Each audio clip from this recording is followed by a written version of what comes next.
Dave, thank you. North Carolina's midterm primary election was almost 3 weeks ago, but we still don't know who won the race in State Senate District 26. More than 26,000 people voted. Challenger Sam Page has a 23-vote lead over incumbent Phil Berger. Chris Peterson explains what happens next, what an undervote is, and why that term may be so critically important in this race. The term undervote was used last week when Phil Berger requested the State Board of Elections count them. There are 220 undervotes in this race, and if counted, that could change the outcome of this election. An undervote is when a voter doesn't vote for anyone in a particular race. Elon political science professor Jason Husser says there were plenty of undervotes during the latest presidential election due to people showing up to vote for president and not caring about the other races.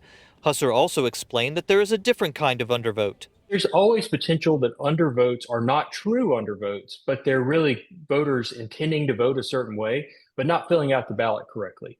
It could be very hard for a machine to figure that out and to apply scrutiny at the way a human can really look at a ballot and say, is this an X? Is it the bubble wasn't fully filled out?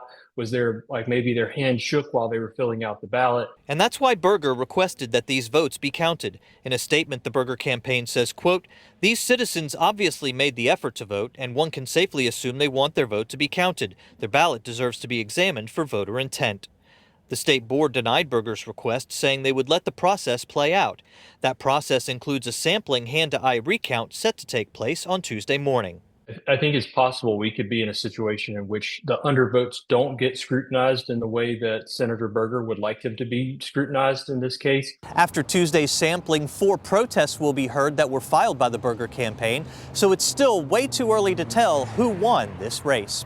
In Greensboro, I'm Chris Peterson, WXII 12 News.